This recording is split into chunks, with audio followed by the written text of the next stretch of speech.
The second beta phase of the Man of War 2 was recently released, featuring 3 single-player missions. To say that it is rough, that would be an understatement. Let's start with the first mission, where you play as an American unit tasked with cleaning a roadblock. Initially, you are given a group of men to accomplish this. I proceeded to assess the inventory of my squad, and one of them had a bazooka, so I attempted to shoot the hedgehog obstacle. Unfortunately, this method proven to be insufficient, so I resorted using the AT grenade carried by one of my soldiers. While it destroyed the barbed wire, it failed to remove the hedgehog entirely. Upon scrolling my mouse over the hedgehog, I noticed a sprocket icon, which I assume will remove the hedgehog. I click on it, successfully removing one hedgehog, but the other remained, and my soldier became stuck. Uncertain what to do next, I pondered the situation for approximately 15 minutes, until all of a sudden, a text notification appears. Landmines. A crap ton of landmines.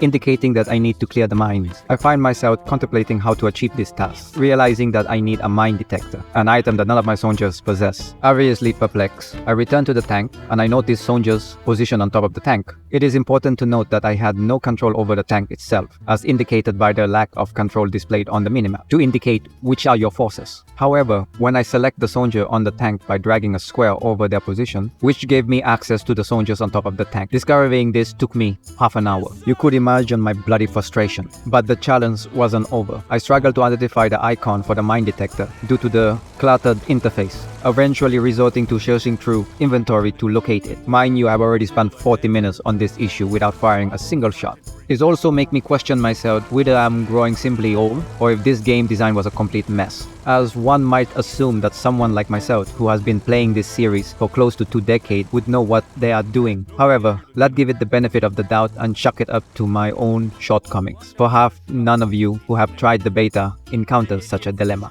After finally overcoming that obstacle, I proceeded to the next objective, only to be instructed to disregard the roadblock and find an alternative route. This revelation left me frustrated, considering that I had spent nearly half an hour attempting to remove the obstacle, only to be told to bypass it. Nevertheless, I told myself to stay calm and remember that it is a challenge and it is still in the beta phase. So I press on to the next objective, only to encounter strange bugs. I call this one the Michael Jackson moonwalk bug.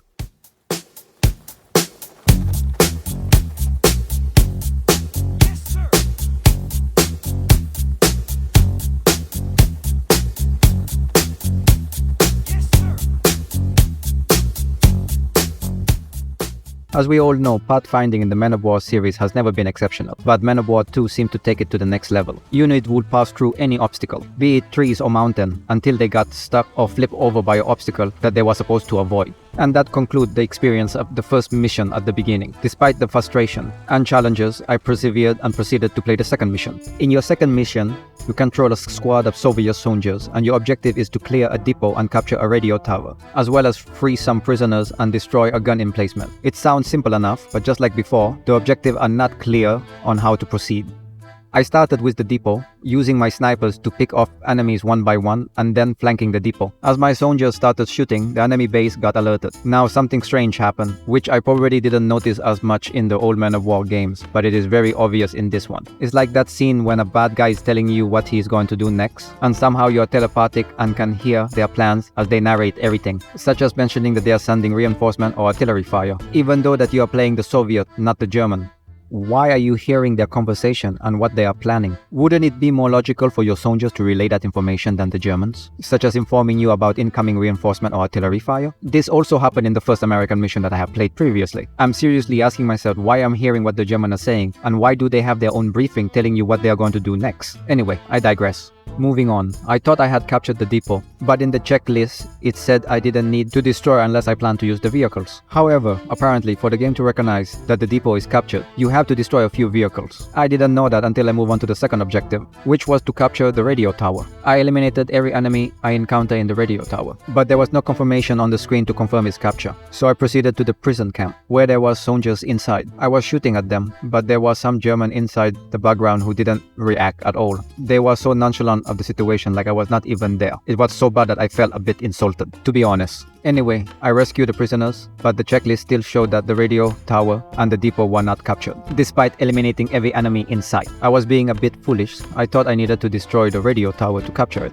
Despite the briefing explicitly stating that I have to capture it, that didn't work. Apparently, all I needed to do was put one guy in the house for the checkmark to appear as captured. Frustrated, I move on to the next and final objective. All of a sudden, enemy reinforcement arrived, and I destroy some remaining vehicle in the depot. Then suddenly, the checkmark appeared, indicating that the depot was captured. And I said to myself, what the hell? Anyway, I continued towards the last objective, but all my guys got shot by a gun that I couldn't see, and all of my soldiers died. I told myself that was enough for today, and decided to play again tomorrow. The next day came, and the beta was over. That was my experience. Now, I'll be frank. As bad as my experience was, I can actually see this game being fun. But it lacked direction. The interface is a mess. The mission briefing is unclear. The pathfinding is a disaster. The worst I have ever seen in the series. The enemy AI is unresponsive, and there's a lot of recycled voice acting and animation. The game has very strange bugs, and I'm pretty sure it's because of the always online requirement. Moreover, if you are not living in Europe, there's a delay between clicking on your unit to move and their actual respawn time.